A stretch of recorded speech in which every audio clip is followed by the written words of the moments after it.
안녕하세요. 독일어 신문을 읽어준 남자 독신남입니다. 유튜브를 통해 뉴스와 정보를 소비하는 시청자분들께 최근 가장 회자가 됐던 단어 중 하나가 바로 소셜 딜레마입니다. 이 소셜 딜레마를 간단히 얘기하면 확증 편향입니다. 유튜브, 페이스북, 인스타그램 등 이런 플랫폼상의 알고리즘이 우리를 확신에 찬 편향된 사람으로 만들어가고 있다는 거죠. 최근 독일 유력 일간지 프랑크푸르트 알게마이네 짜이퉁에서는 넷플릭스에서 소셜 딜레마에 관해 보도하자 매니플레이션이라는 단어를 사용하며 알고리즘이 대중의 의견과 생각을 조작하고 있다는 말까지 하고 있습니다. 유튜브 등 알고리즘이 주는 영향과 그 사회적인 문제점들을 이렇게 지적을 하고 있는데요. 신문은 소셜미디어가 대중들을 둘로 갈라지게 하는 생각의 양극화를 불러오고 있고 이에 따라 사회를 둘로 나누고 있다고까지 지적을 하고 있습니다.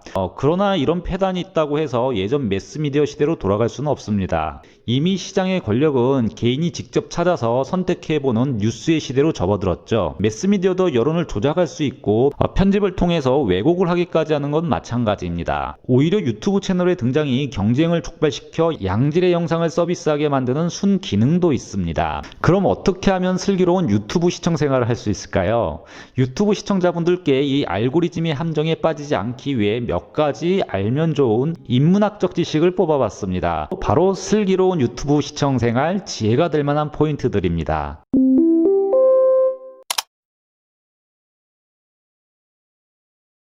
먼저 유튜브 시청에 있어 꼭 알아야 할 점이 바로 이 칵테일 파티 효과입니다. 앞으로 전해드릴 모든 논점의 중요한 기준이 되기도 하는데요.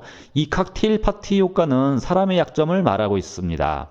즉 누구나 이 약점을 가지고 있다는 뜻이죠.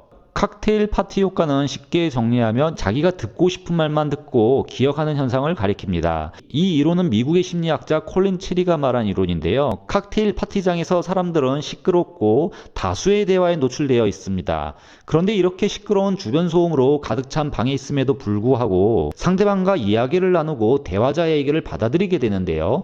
문제는 모든 대화를 있는 그대로 받아들이기보다 선택적으로 집중하여 받아들이게 된다고 칵테일 파티 효과는 말을 합니다. 그러니까 자신에게 이롭거나 의미 있는 내용만 선택적으로 집중해서 받아들이게 되는 현상이 나타난다는 것이죠. 이 칵테일 파티 효과의 원인은 인간의 뇌의 능력 때문입니다.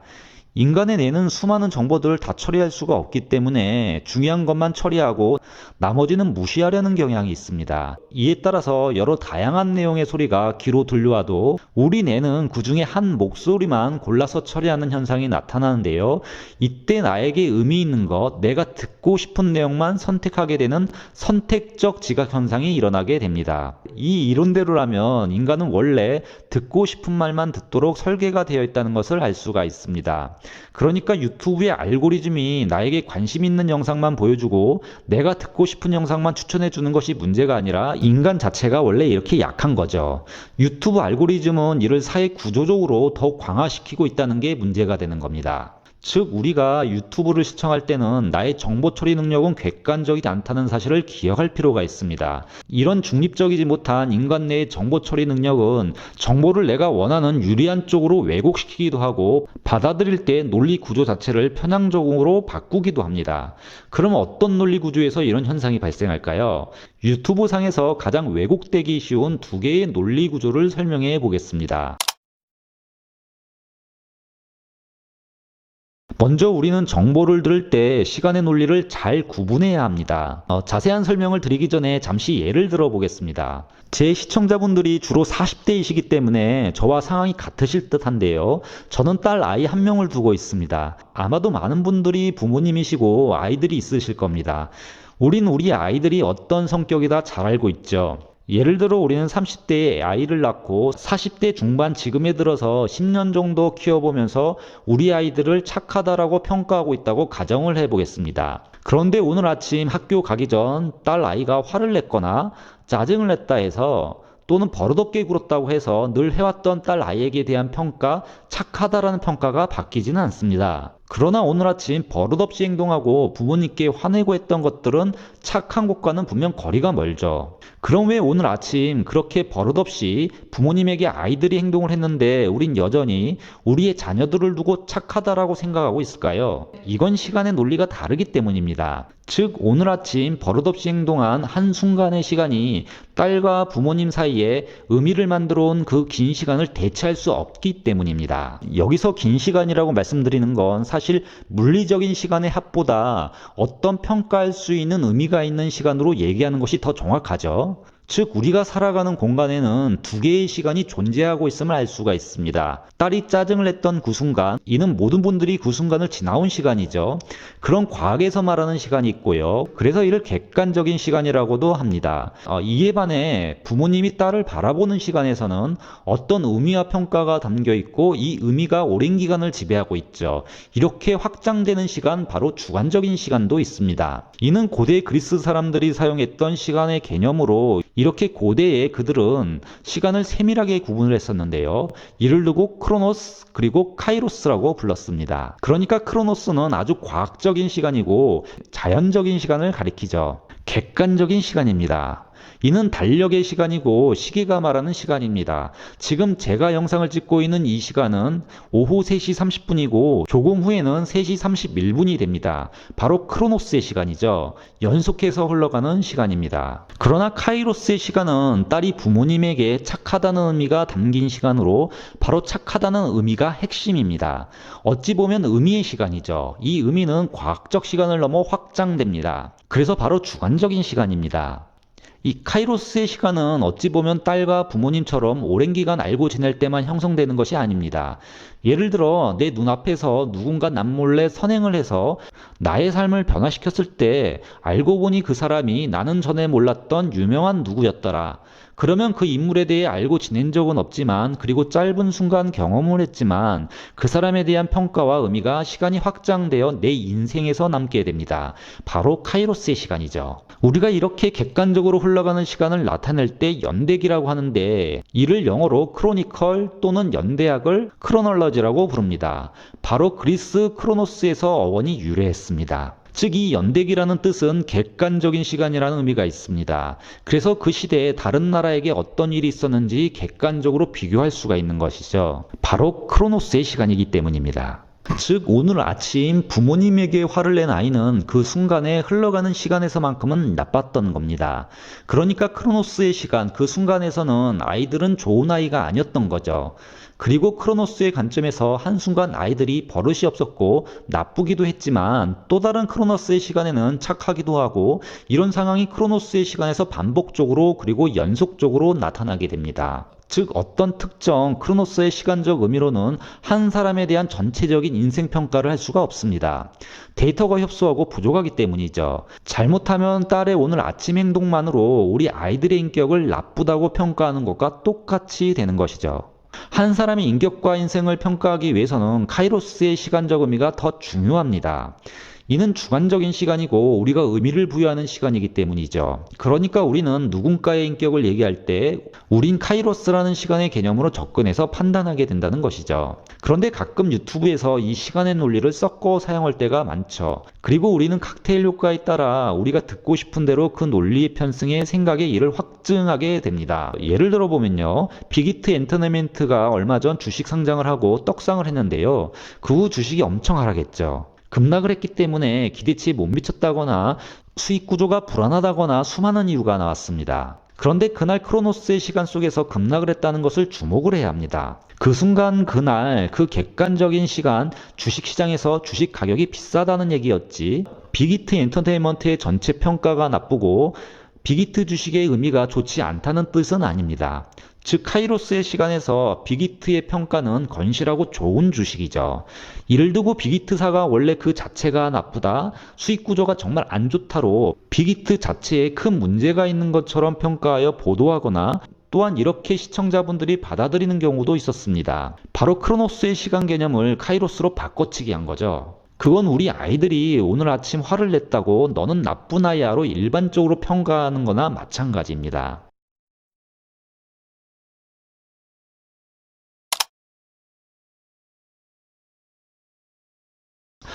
가끔 한국에서 손님이 오시면 독일에 사는 저는 당연히 독일이 어떻다 설명을 드리게 되죠. 그럴 때 독일 사람들이 근검전략하다 자주 설명을 드리는데요. 그렇다고 모든 독일인들이 정말 근검 전략에서 그러는 건 아닙니다. 한 사회가 어떻다라고 말한다면 그건 그 사회가 51% 정도가 그렇기 때문에 그런 평가를 내리게 되는 것이죠. 그런데 유튜브에서는 아주 자주 사실에 근거한 통계를 인용함에도 함정에 빠지는 현상이 나타나고 있죠. 이런 현상을 통계의 함정이라고 말을 합니다. 이 통계의 함정이 나타나는 경우는 흔히 너무 작은 표본에 기초하거나 또는 자기적인 표본을 통해 결론을 내리기 때문에 발생하죠. 즉 표본 자체를 내가 의도하는 원하는 쪽으로만 잡고 가는 경우에 통계의 함정이 발생합니다.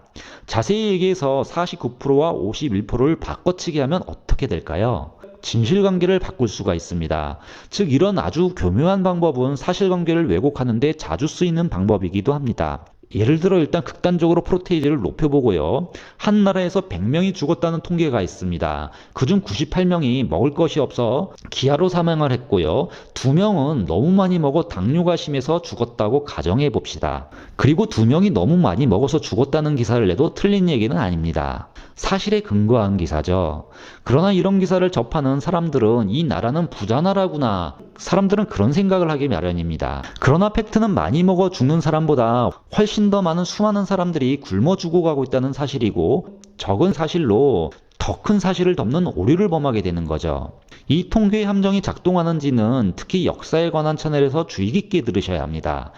역사에서 또는 인문학적인 소재를 언급할 때 누구는 어떻다는 식의 정의를 내릴 때 통계의 함정이 자주 등장하기도 합니다. 예를 들어 고대 그리스에서는 여성을 아주 천시했다라고 우리는 말을 합니다. 이는 그리스 문화권에서 여성은 거의 사람 취급을 하지 않았던 흔적이 많았기 때문이죠. 특히 여성의 열등성을 주장하는 이론들이 난무하던 시대였습니다. 뿐만 아니라 여성은 심의권이 없었죠. 아테네의 시민은 양친이 모두 아테네 태생인 성년 남자를 뜻했습니다. 여성은 시민이 아니었으며 그 지위가 노예나 외국인에 비해 나을 바가 없었죠. 여성들은 가정에 갇혀서 도시국가에 일어나는 일들에 관여할 수도 없었고 법률상으로는 결혼 전에는 아버지에게 결혼 후에는 남편에게 예속되어 있는 물건과 같은 존재였습니다. 그런데 고대 그리스가 여성에 대한 편견으로 가득했지만 모든 그리스가 꼭 그랬던 것은 아닙니다. 우리는 사포라 불리는 그리스 최고의 여성 시인이 있다는 것도 알고 있죠.